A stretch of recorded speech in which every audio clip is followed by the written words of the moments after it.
For aspiring home buyers in Australia, the dream of owning their own property is becoming increasingly out of reach. With prices continuing to rise, it's becoming harder and harder to save up a big enough deposit. You could buy a home with a lower deposit, but there's a catch: lender's mortgage insurance.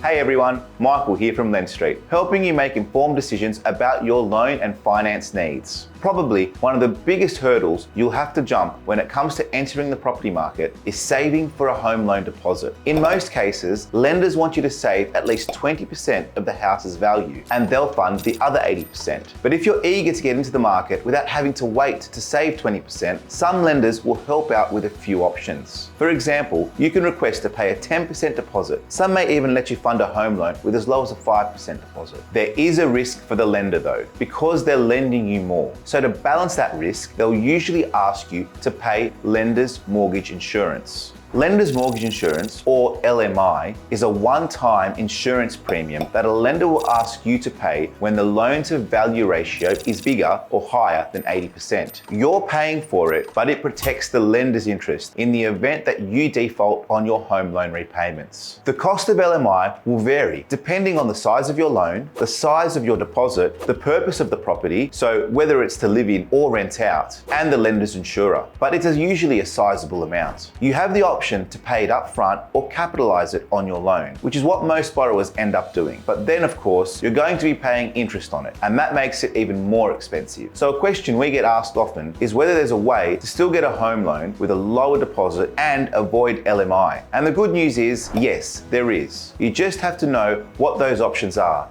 and how you can take advantage of them. And that's where we come in with this video. So make sure to stick around and see if one of the options is viable for your circumstances. Let's jump straight to the first one, government schemes. There are a few government schemes aimed at helping home buyers enter the property market. One of these is the First Home Guarantee, which is run by the federal government and helps first-time home buyers buy a property with a deposit as low as 5% and avoid LMI charges. How it works is that the National Housing Finance and Investment Corporation essentially guarantees the lender up to 15% of the purchase price of your home if you default on your repayments. That way, the lender's risk is reduced and there is no longer a need for LMI. Other government schemes, like the First Home Owners Grant, could help boost your deposit over the line, which could help you avoid LMI. But there's a few eligibility criteria you need to meet, and there's also limited spots each year, so you need to make sure you get your application in sooner rather than later. Another popular alternative is to get a guarantor to secure your loan. This works by asking a close relative, like mum or dad, to use the equity in their own property to help you secure your home. In some instances, having a guarantor on your loan may even mean that you won't need a deposit at all. And if the lender has security for the loan, you'll be able to avoid LMI too. But there's always downsides to these types of arrangements, which you have to consider carefully. Depending on the type of guarantee, the guarantors may be unable to use the equity themselves or sell their property. Also, if you default on your loan, their property could be at risk. So we strongly suggest that potential guarantors get legal and financial advice of their own to ensure they understand all the risks involved. And then a third alternative is to get a financial gift. If you're lucky enough to be gifted money, it is possible to put a financial gift towards your deposit to help you avoid paying LMI. It's important that the money is declared as a gift and that there's no need for you to pay it back. Also, financial gifts are typically viewed as non-genuine savings by lenders, so you'll likely need to show you have genuine savings of your own to get your deposit over the line without paying LMI. Lastly, you should check your eligibility for a professional home loan. If you're a doctor, dentist, accountant,